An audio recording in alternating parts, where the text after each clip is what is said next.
Welcome na naman muli sa ating pagtuturo ng pananahi. At ang ating gagawin ngayon ay magawa tayo ng apron.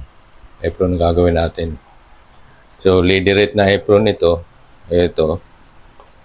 Yan. At ang ano natin ito, mano-mano talaga kasi wala akong folder para pang dito sa gilid. Para dito, pang piping dito sa gilid, katulad nitong itim na to. Ilupi ko lang muna yan bago tinahi para maganda ang yung balance pala baga-aring lapat. So, nalagyan ko na siya ng pantaas pero ito ngayon ating gigiliran at saka tali. Maya ipakita ko sa inyo ang kabuuan nito kapag na tapos ko na. Pakita ko sa inyo yung kabuuan ng apron. Ngayon ang ating gagawin ay diretso tayo ngayon dito sa paggagawa ng piping. Pero bago tayo magkabit ng piping ay atin muna itong magawa tayo ng pampiping na panggilid. Ito yung sinasabi ko na ilupi-lupi lang muna natin kasi wala akong folder o pa ano. Ito yung malapad yan. Kailangan natin lupiin pa ganyan para parehas yung lapad niya. So, ano-mano tayo ngayon. So, susukat muna ako kasi mga 4 na yarda yan. So, susukat tayo. 4 na yarda. 4 na yarda yan. Kailangan mag-ano tayo ng 4 na yarda. At ito. Gawin natin 5 na para sobra. Meron pa namang iba akong gagawin eh. Ito isang piraso, pagkakita ko lang sa inyo ito kung paano natin gagawin ito na mano-mano ba? Yung walang folder-folder sa gilid. Baga lupi-lupi lang tayo. Ay ito. Yan. Ganyan tayo. Lulupi tayo dyan. Ito na may bakat na kasi ito kaya madali na lang dyan. Dito sa unahan wala siyang bakat na lupi kasi nalupian ko na to. Pero ginaganon-ganon natin talaga. So, ito ngayon ang ating gagawin. Magkakamay tayo. So, yan. Yan o. Matigas-matigas. Pero kailangan natin dahan-dahanin lang para makuha natin yung parehas na lapad. Dahil kung atong diretsuhin yan, hindi natin makikita yung ilalim kung gaano nakalapad dito sa taas. Kaya kailangan nating daan muna sa ano, hagurin muna natin sa kamay para kumbaga may bakat na siya na para hindi na tayo mag silip-silip pag ano sa ilalim. But dire-diretso na yung tahi natin. Bagamat medyo matrabaho, pero kailangan natin ito para sa ikagaganda ng ating trabaho. Hindi yung tirahin na natin ng dire-diretso kasi hindi magparehas-parehas yung lapad doon. Ito kasi parehas-parehas ang lapad nito sa ilalim at sa ibabaw. Kasi kumbaga nahagod natin. Nabigyan natin sila ng parehas-parehas o pantay-pantay na lapad. Medyo puti nga lang kung sa Bisaya pa. Pero mas maigi itong ganito kasi trabahoin natin ng napirot. Baga yung bang balasubas o trabahong barok-barok. Maigi itong ganito kasi sisiyahan ng ating customer dahil magandang pagkatrabaho. Ito ay apron ito sa tubigan. Nag-order sa akin ng 4 na piraso. Ayun.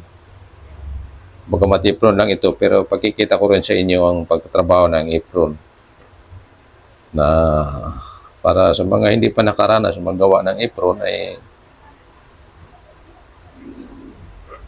makikita ninyo kung paano ginagawa. Daan muna tayo sa ganito. Yan.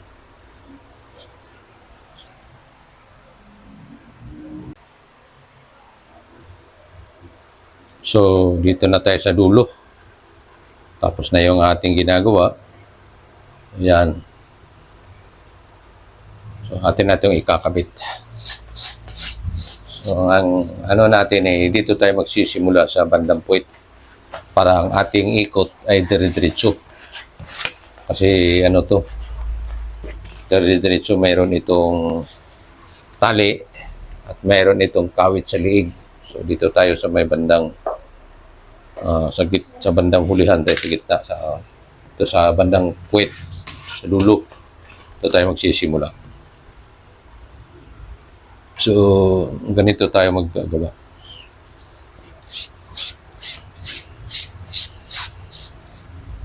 Yan natin.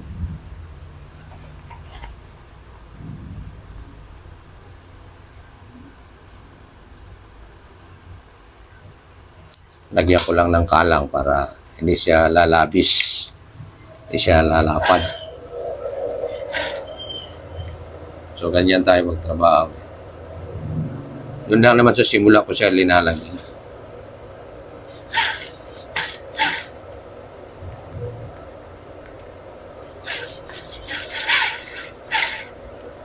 Yan yan. Kapit siya. Kapit siya. Kasi nalagyan natin ng kagat na kagat siya.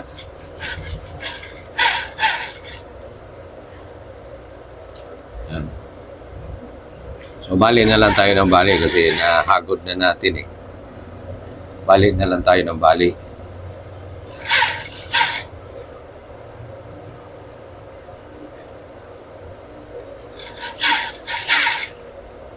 Yan Bali na lang tayo ng bali.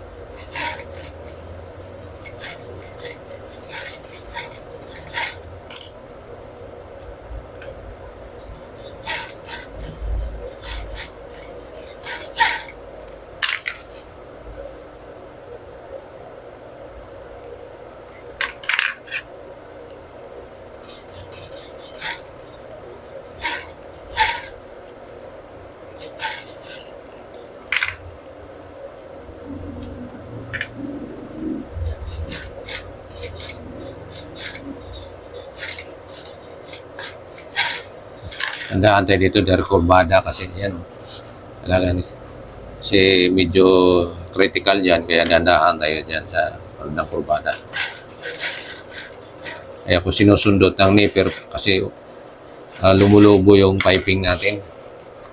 Kasi ito yung pang-sling ng bag ito. Medyo makapal-kapal ito Ayan. Video natin ito ng buo siya. Paikot. Para makita ninyo kung paano natin ginagawa talaga. Babaga lang itong trabaho ko kasi nag-iingat din akong huwag sumimplang dahil siyempre liderate itong ating ginagawa. Kailangan ito sa isang pagpasada ay ma-perfect natin kasi pag dito tayo magkamali tayo dito, magkasugat ito at ang sugat ng yung needle mark niya ay hindi matatanggal na. So, mahalaga yung dahan-dahan lang para sigurado. Kasi dahan-dahan nga, nagkakamali pa, anuhin pa kaya kung mabilisan. So, yung ginagawa natin ay dahan-dahan lang. So, tingnan mo, may maganda din sa likod, maganda din sa harap. Kasi nabali na natin. Dito sa may bandang parting ito, lagyan natin tanda na dito tayo maglalagay mamaya ng tali. Ito yung paano. Basta may bandang dibdib. Ito.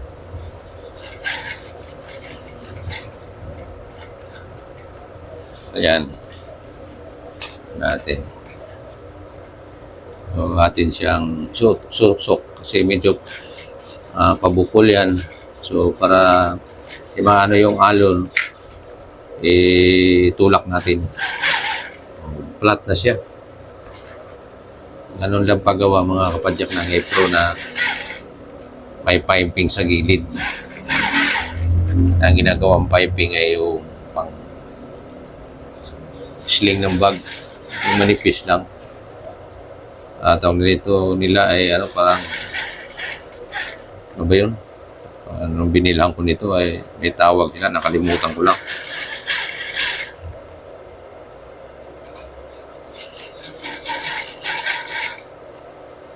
Ito, ating itong putulin na pantay natin sa ating ginagawang apron. Para makagat siya at malinis yung pagkatrabaho. Kaya nauna dito natin para pagdating dito mamaya, siya, nakakagat. Huwag naipit siya ng hindi na makikita. So, dito tayo, atras tayo dito para matibay yung ating apron. Atras tayo. Yan. Sukat tayo dito ng 16 inches kasi yung pangkawit sa liig. Nakaganon kasi ito nakaganon siya. Patay ng 16 inches. 16 inches. So, dito tayo, 16 inches and a half. Yan. 16 inches and a half. Tapos atin na siya pasadahan ng giliran na lang natin siya ng 116.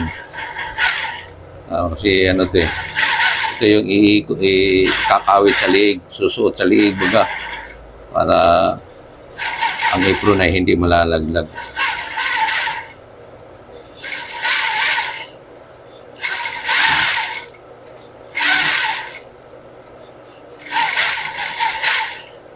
Yan.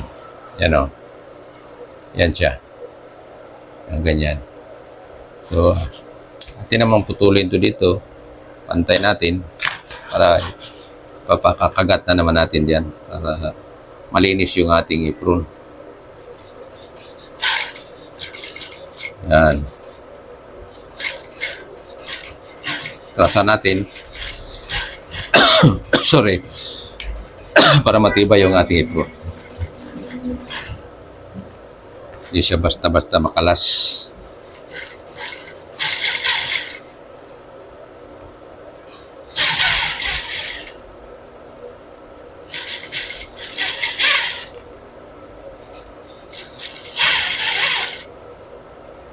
Ito lang naman ang critical ikakabit. Medyo critical ito. Kasi pag hindi ito mahawakan ng maigi, ihilahin sa ilalim. Sa ibabaw, umaalon-alon na. Kaya kailangan yung pagkahawak ay maganda. Sakto. Parehas yung pagkarehas yung pagkain, kumbaga. Lagyan naman natin dito para pumarehas sa kabila. Yan. Kasi may tali tayong ilalagay dyan mamaya. Para itatali na naman sa baywang ng gagamit. Tulad dito, atin ito siyang isisiksik. Sisiksik natin dyan para hindi siya lulubo. Yan.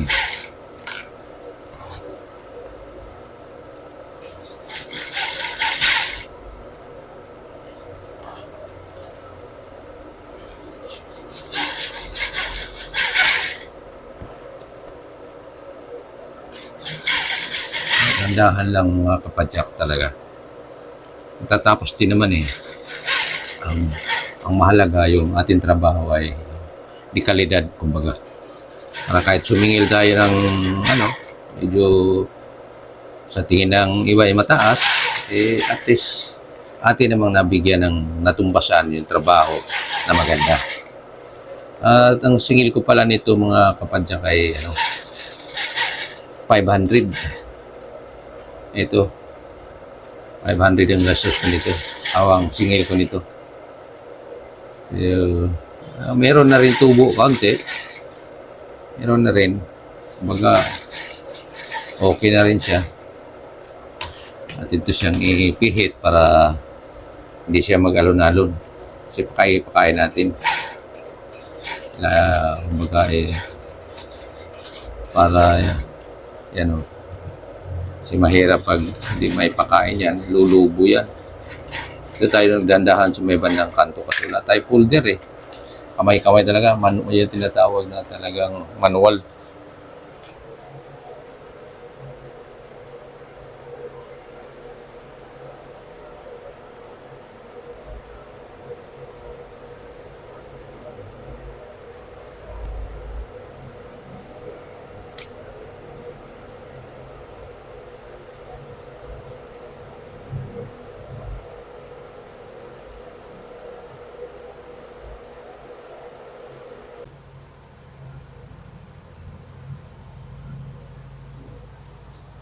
Dandahan natin. Kasi nilip ko lumalabo pala yung aking camera mga kapadyak. Ay dito, kailangan natin itong dandahanin sa gilid. At kailangan maipakita natin ng maigi dito. Yan. Baga, subo, patakbo, hinto. Dandahan talagang trabaho to. Ilalim kasi kinakain na ng ngipin yan, kaya hindi na kailangan nating itulak pa. Dito ang sa ibabaw ang ano kasi ay natutulak ng pressure pot. Kaya pag hindi natin maipakain, maglulubo-lubo yun.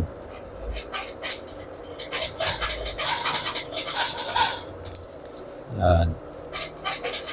Higay natin na. Yan dito. Handahan natin, ako natin. Okay na. Flat naman. Lapat naman siya. Dito natin itong putulin para maigi.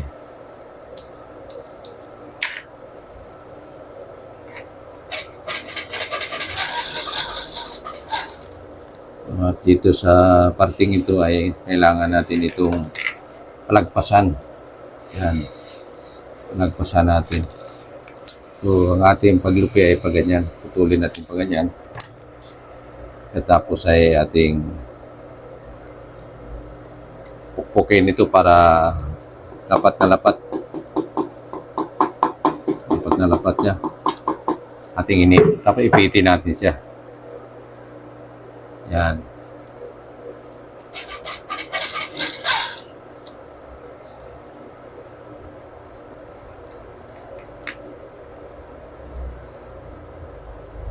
Ito ang madugo. Kailangan ito matabunan ito para hindi siya magninis-nis.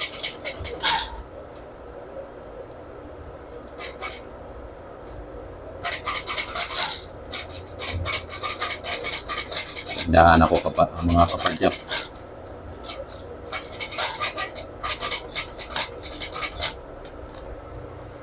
Dahan ko na.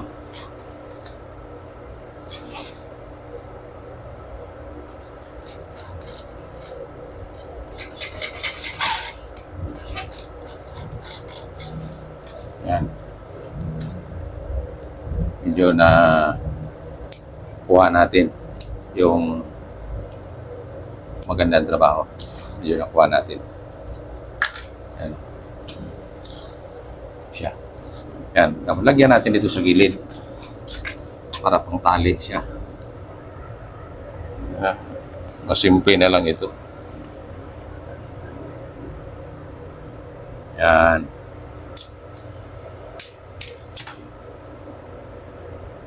Lagyan natin ng tali dito.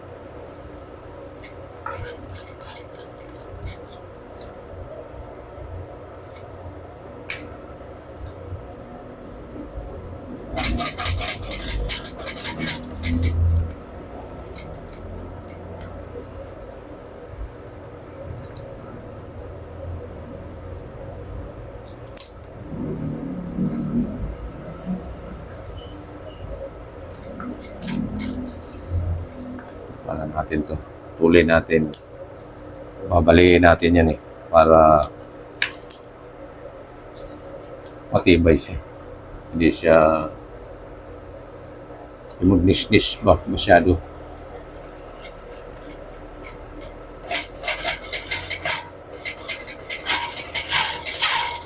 Yan.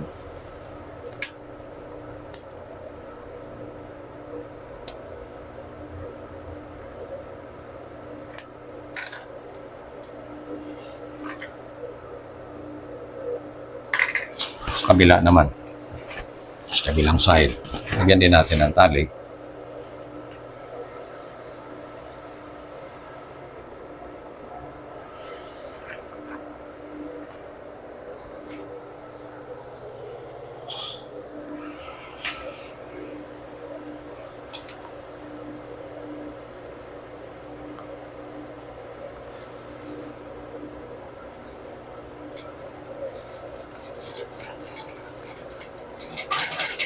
Massage lang tayo. Atin lang itong putulin para maiging pagka hindi siya magbulbuhol. Kasi minsan magbulbuhol yan. Ingat tayo sa bulbuhol. Kasi yan nagpapasama ng trabaho. Papapangit.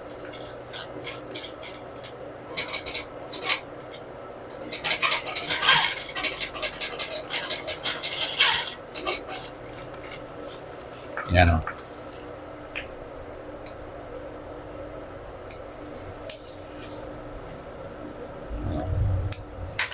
Oh, tapos na ating ginagawang apron. So, yan na yun.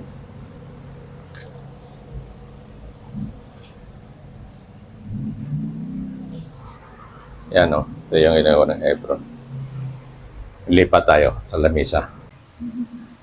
So, yan ang kabuuan ng ating ginagawang apron. Oh. Dito na ako sa nakalatag na sa lamisa. Yan siya. Yan. Tapos yan, may mga tali sa gilid. Ito. At ang dulo nito mamaya susunugin natin para hindi siya magninitis, hindi maganda tanggal. Ayan ang itsura ng apron. Oh. Yan. Yan siya. Yan siya. Yan siya ang ating ginagawang apron. So natapos na natin ating ginagawang apron. Maraming salamat sa inyo na nanonood sa aking ginagawang pagtuturo kung paano magawa ng apron. Bagamat simple lang ito, pero marami din naman kasing hindi nakakaalam nito kung paano gawin yung mga baguhan sa pananay. So sa inyong lahat na tumatangkilik sa aking mga pagtuturo, sa mga hindi pa nakapag-subscribe pala, ay pag-subscribe muna dahil tulong na po ninyo ito sa akin ang pag-subscribe ninyo sa akin channel. At sa mga datihan na, maraming salamat sa inyong pag-subscribe at sa lahat ng mga sumusubaybay sa aking mga videos, nanonood sa aking mga videos, marami pong salamat sa inyo.